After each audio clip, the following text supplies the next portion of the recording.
Hello, everybody. I'm a practicing therapist and I am also a doctoral student of psychology. Today, I'm talking about when an avoidant and you both stop contacting each other. If you want specific help regarding your situation, you can book a call with me. That's pinned in the comments. Or if it's better or easier for your means, you can email me. That's also pinned in the comments. The email service, only I read it, so you can be as detailed as you want, but also booking the consultation, you can be as detailed as you want to. I actually encourage you to write as much as you can because it will allow me to read that and give you the most of my time during our session so you don't have to explain the background too much. It's a very good way for both of us to get on the same page prior to the session. So, what happens when both you and an avoidant stop contacting each other? What I want to do is I want to break it up into two sections. First will be what happens with the avoidant. We're going to go step by step. And then we're going to talk about for you, especially if you are more anxious. However, it will also work for secure or fearful leaning anxious. It may even be fearful leaning no, not really. The first one is the avoidant person. It's going to be dismissive or fearful leaning avoidant, okay? So, avoidant individuals tend to value independence and emotional distance as a form of self-protection. So, what happens when contact stops, okay? So, the first stage is actually they go under initial relief. They may feel a sense of relief or calm because the pressure of emotional closeness is no longer there. In fact, it is removed. You are removed. And so they do have calm, but it's not about you or them, okay? The calm is in relief is due to them being away from their trigger.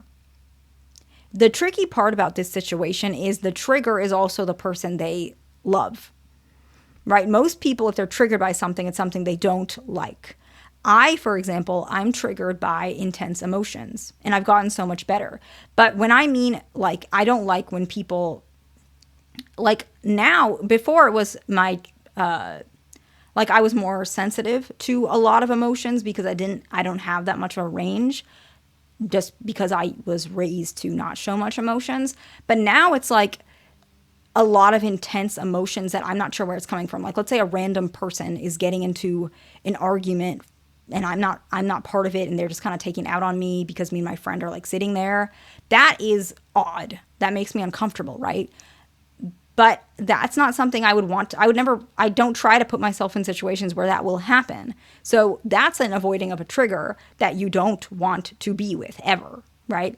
But when you are avoidant, and I used to be, what you can feel is you are triggered by the very person that you love the most. And so the initial relief does not last. What happens next is denial because you're starting to realize what I just said, right? The trigger is the person you love the most and you want to deny it or you rationalize it. And so they often tell themselves the disconnect is for the best.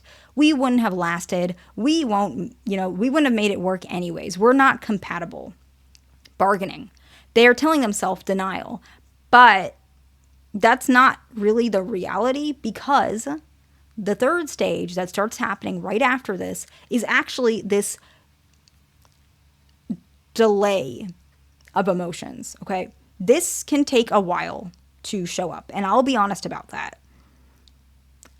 It's really hard to say the timeline of this one because it really can take, sometimes it can take 3 months, sometimes it can take 2 weeks, sometimes it can take a year. Oftentimes, especially if the bond was meaningful, they might start to feel nostalgia, loneliness, but especially regret. However, they're unlikely to act on these feelings immediately, maybe not at all, as re-engaging feels risky and vulnerable. But usually the stage after this is when they try to connect, okay? Reconnection can look different for everybody. But the longer they stay in this stage, sometimes the more obvious it gets. So reconnection is the last stage for the avoidant person, okay? For some cases, even after enough emotional distance, they start reaching out when they feel safe again or when they start missing you. Sometimes they reach out by just looking, they go slow. When I've had calls with you guys, I just had a call recently.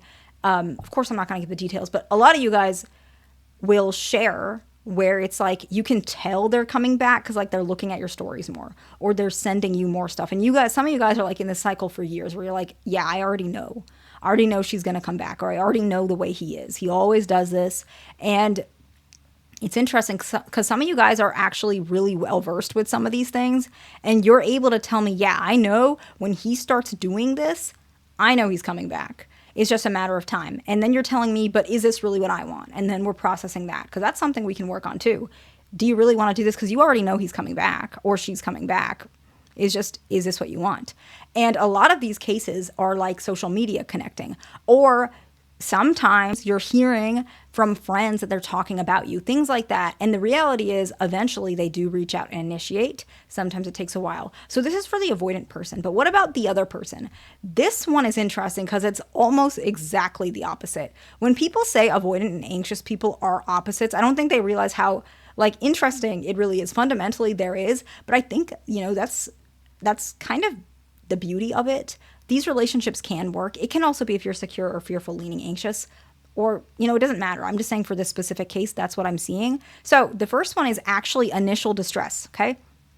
The silence can be very unbearable. If you're an anxious person, your nervous system may interpret this as rejection and abandonment. If you're a fearful avoidant, your nervous system might interpret this as, I knew it, relationships are bad. Why did I even try? I don't deserve love. Love is just stupid. Anyone who believes in love is a fool. You might start feeling these ways, okay? And so that's that initial distress. Your original wound is being triggered because that's what's happening with you. Remember, the avoidant, their wound is now gone, their trigger. And so they're actually really relieved. You're really distressed.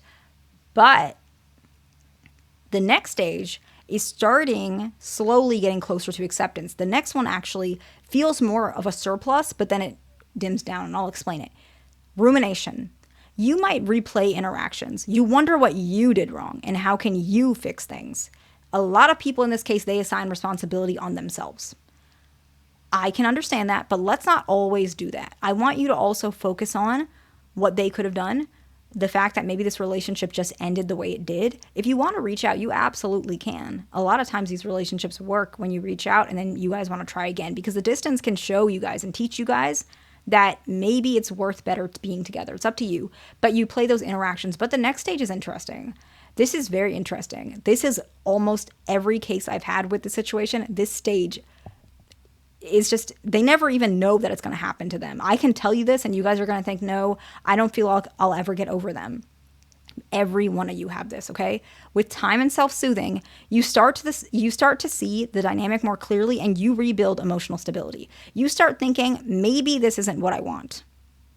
Maybe I can get better, or maybe I just am okay with being alone right now. And then the last stage is growth opportunity. The period of being separated led to more self-awareness, stronger boundaries, and you use it to focus on yourself. So what's interesting is right when you see how the stages go, 4 stages for you, 4 stages for them, but the timing is in such a way where right when you're ready to move on, that's when they're like, oh, I miss you. So the cycle continues. But how you can stop this is if they do reach out, you go slow. Do not jump in. Slow. And expect some change. Don't have a conversation right away for some of the issues, but do introduce it at some point. I will make more videos on that, like what to do when they reach out. I've made some, but I need to update it and make more for you guys. I will, but this is a good start, okay? So I hope this video is helpful. I'll see you in the next one.